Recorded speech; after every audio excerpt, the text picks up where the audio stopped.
Nous sommes le dimanche 1er mai 2022. Bonjour à tous et merci de regarder RTI 1. C'est demain, lundi 2 mai, que sera célébrée la fête de l'Aïd el-Fitr. Elle marque la fin du mois du jeûne de Ramadan. Le Conseil supérieur des imams des mosquées des affaires islamiques COSIM et le Conseil des imams sunnites CODIS l'ont annoncé hier samedi. Je vous propose d'écouter ce communiqué conjoint. بسم الله الرحمن الرحيم والصلاة والسلام على أشرف المرسلين وعلى آله وصحبه أجمعين. Le COSIM et le CODIS informent la communauté nationale que le croissant lunaire marquant la fin du mois de Ramadan 2022, 1443 de l'Hégire, n'a été observé nulle part sur le territoire national. Par conséquent, la fête de Ramadan en Côte d'Ivoire sera célébré, Inch'Allah, le lundi 2 mai 2022. Les imams souhaitent bonne fête de Ramadan à toutes et à tous. Je vous remercie. Bismillahirrahmanirrahim. Alhamdulillahi wahdah. Wassalatu wassalamu ala man la nabiyya ba'dah. Amma ba'd. Niye kibaraye kabwanya limami tomba flayoro Côte d'Ivoire COSIM ani CODIS. Koka silama bɛɛ lajɛlen lalɔniya k'a fɔ selideni kalo yeli ma sabati Côte d'Ivoire fansila bi wula na ko ladon n'Ala subahana wa taala sɔnna ma tɛnɛlon n'o le bɛna bɛn mai kalo tile 2 ma 2022 la o le bɛna bɛn an ɲɛ selideni ma limamu bɛ Ala subahana wa taala dalila ka seli ni hɛrɛ caya Ala m'o kɛla k'an y'a bato minɛ Ala m'o kɛla a sanbɛ sanbɛ wassalamu alaikum wa rahmatullahi wa barakatuh. Et voilà, c'était pour vous le communiqué conjoint du COSIM et du CODIS. Je vous donne à présent lecture de ce communiqué. Le ministre de l'Emploi et de la Protection sociale porte à la connaissance des populations vivantes en Côte d'Ivoire qu'en application du décret numéro 2011-371 du 4 novembre 2011, modifiant et complétant l'article 2 du décret numéro 96-205 du 7 mars 1996, déterminant la liste et le régime des jours fériés le lundi 2 mai 2022, jour de la fête de fin de Ramadan. Aïd el-Fitr est déclaré jour férié et chômé sur toute l'étendue du territoire national pour les signataires de la Convention collective interprofessionnelle du 20 juillet 1977 et conformément aux dispositions de l'article 64 de la dite Convention. Le jour de la fête de fin de Ramadan est déclaré jour férié, chômé et payé, signé Maître Adama Kamara. Les populations de Tafiré ont été invitées à la culture de la tolérance, de la fraternité et de l'amour. C'est à la faveur du mois de Ramadan qui a coïncidé avec une partie du carême chrétien. Les populations ont reçu des vivres et des non-vivres ainsi qu'une enveloppe. Les précisions de Soro Corona. Les cadres des sous-préfectures de Tafiri, Badika et Nedika, région du Hambol, regroupés au sein d'une coordination aux côtés de la communauté musulmane. Cette coordination fait don de plus de 35 millions de francs CFA en vivres et non-vivres. Les guides religieux saluent la cohésion et l'entente entre les cadres des 3 sous-préfectures.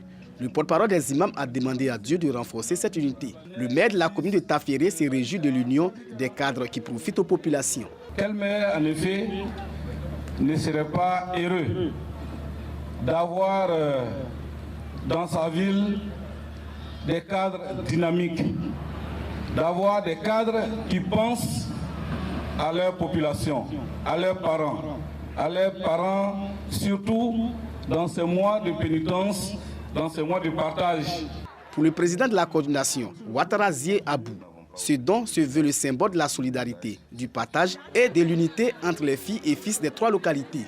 Les vivres et non-vivres qui sont derrière moi, qui sont le fruit de la solidarité entre vos fils et vos filles, qui sont allés à l'aventure, qui n'ont pas oublié d'où ils viennent. Et chaque fois, ils viennent rappeler à votre souvenir que quelle que soit leur fonction, quelle que soit leur position, ils restent vos enfants. La coordination des cadres des sous-préfectures de Tafiri, Badika et Nedika n'a pas oublié les chefs traditionnels. Les gardiens des us et coutumes ont reçu des tenues traditionnelles. Ce soutien aux populations est à sa 4e édition. Et cet autre communiqué du ministère de l'Emploi et de la Protection sociale, un communiqué relatif aux activités commémoratives de la fête du travail.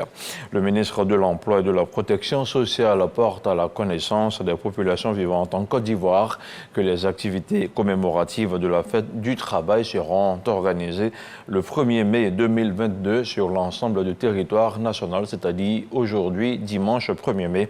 La cérémonie officielle se déroule dans les jardins de la primature à partir de 15h GMT, signé Maître Adama Kamara.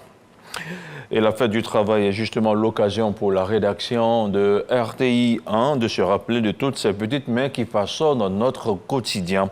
C'est le cas de Joël Yapou, non-voyant depuis la naissance. Il pratique avec passion et acharnement le métier de la menuiserie.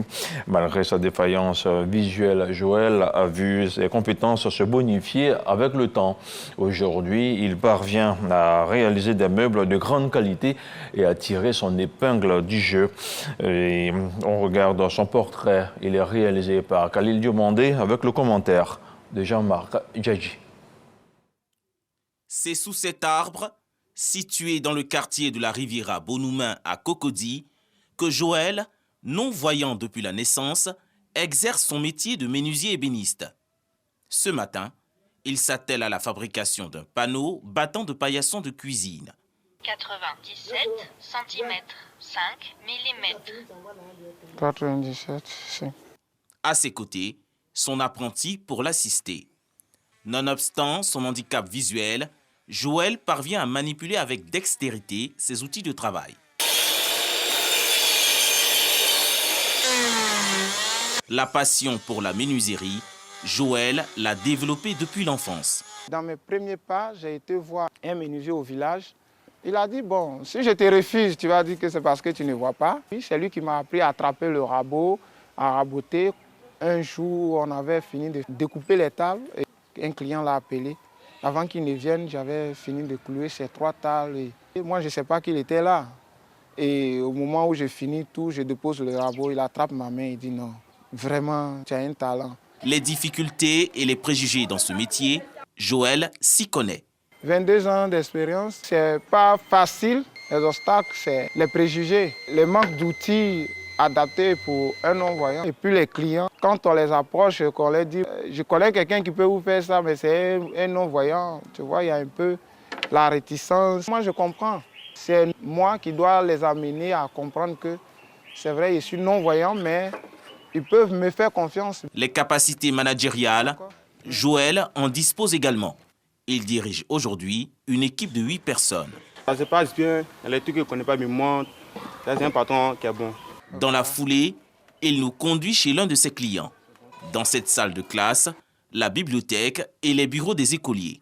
Tous confectionnés de main de maître par Joël. Je suis content aujourd'hui parce que, étant non-voyant, je parviens à apporter ma petite contribution à l'évolution de notre société. Et nous sommes satisfaits du travail qu'il fait, vu la qualité des produits qu'il utilise, surtout les bois. Nous avons des bureaux qui datent depuis la création de l'école qui sont encore là. C'est un don particulier qui lui a été fait. Joël est aussi marié et père d'une fillette de 10 ans. Sa bravoure est l'une de ses qualités dont se réjouit son épouse. Je l'ai épousé, il était déjà menuisier, donc c'est un des critères qui m'a encouragée à l'épouser. Et quand j'ai vu son courage, j'ai su que je pouvais marcher avec lui. Je suis fière de toi. Moi également. L'handicap de Joël ne freine aucunement ses grandes ambitions. J'ambitionne créer une menuiserie inclusive, là où le non-voyant en particulier, mais en général les handicapés, pourront travailler ensemble avec les valides et former des personnes qui sont laissées pour compte. Et je voudrais aussi dire aux personnes handicapées qui pensent que, ayant perdu la vue, qu'on ne peut plus rien faire, ou qui pensent que, ayant perdu un membre de son corps, ne peut plus rien faire.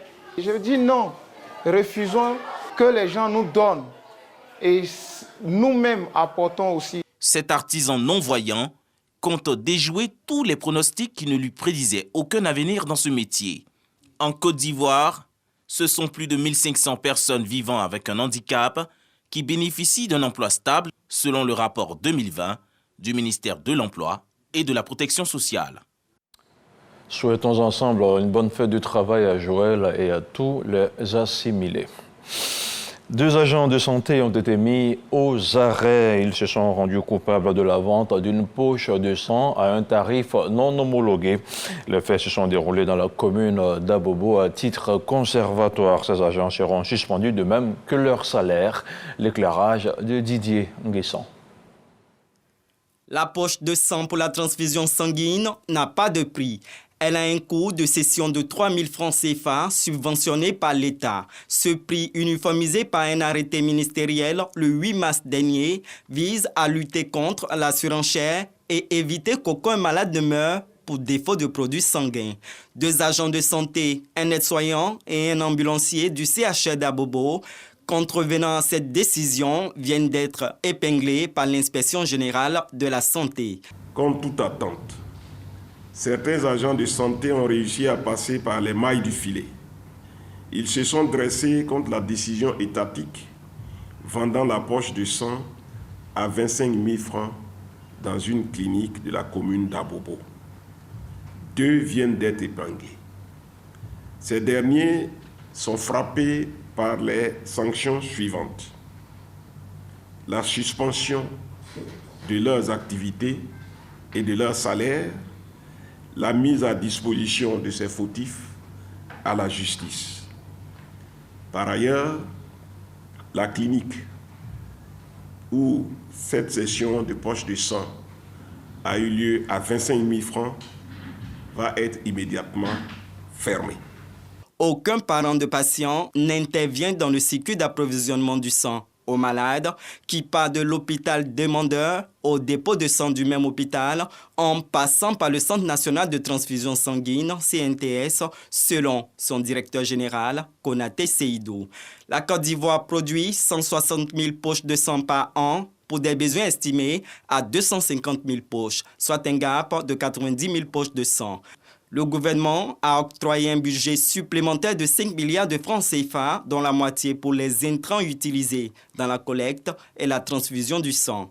2,5 milliards serviront aux investissements dans les équipements et infrastructures du Centre national de transfusion sanguine.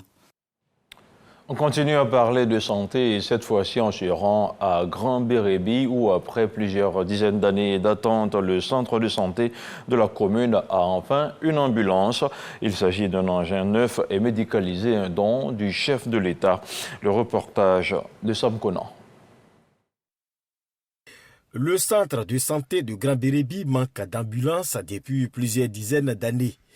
Pour transporter un malade ou une femme en travail, dont le cas nécessite une évacuation au CHR de San Pedro, les parents font avec les moyens de bord. Ou bien on met la femme à l'épaule, ou bien on l'attrape, au moins 2 personnes l'attrapent pour l'amener à l'hôpital. Si on l'amène à l'hôpital, qu'on dit San Pedro, là c'est encore plus grave. Il faut appeler un taximètre. S'il n'est pas disponible, il ne vient pas. Et là, voilà que la femme meurt comme ça dans l'accouchement. Le maire de la commune, Gosso Yabayou Alphonse, se rappelle d'ailleurs de la toute première ambulance offerte en 1975 par la première dame d'alors, Thérèse Oufouette-Boigny. Aujourd'hui, grâce au président Alassane Ouattara, Grand Bérébi, ville touristique et balnéaire, a une nouvelle ambulance médicalisée. En 2022, Dieu fait grâce. Voilà l'ambulance. Et par qui c'est venu? C'est par le président de la République que la mairie a eu cette ambulance-là. Nous sommes très contents. On dit merci au président Ouattara, qui est mon ami. Pour le sous-préfet Victoire Vamoudri, qui a réceptionné et remis les clés de l'ambulance au responsable du centre de santé, Grand Bérébi a raison de dire merci au chef de l'État. La sous-préfecture bénéficie de plusieurs actions de développement. On s'intéresse maintenant à l'actualité internationale avant de refermer ce flash d'informations en Guinée. Le colonel Mamadi Doumbouya a annoncé hier samedi avoir opté pour une durée de transition de 39 mois, soit environ 3 ans et 25 jours avant de rendre le pouvoir aux civils. Le chef de la junte n'a toutefois pas précisé à partir de quand le délai commencerait. Une déclaration faite dans une adresse télévisée à la nation à l'issue de consultations politiques boycottées par de très nombreux partis politiques. Il assure que cette proposition sera soumise au Conseil national de transition, le Parlement de la transition. Au Burkina Faso, les opérations de sauvetage démarrées le 21 avril dernier n'ont pas encore permis de retrouver les 8 mineurs piégés sous terre. Il s'agit de 6 Burkinabés, un Zambien et un Tanzanien. Selon les responsables du comité de sauvetage cité par le représentant de famille, l'équipe de sauvetage a pu accéder à la première chambre de refuge, mais personne n'y était. La deuxième chambre est pour l'heure inaccessible. Au moins 4 sociétés minières participent aux travaux de pompage, mais les familles commencent à perdre espoir vu la lenteur des opérations. Et moi, je vous demande de garder espoir et de rester sur RTI 1. L'info continue à 10h et à 13h avec Herman Guivet. Et moi, je vous retrouve ce soir à 23h.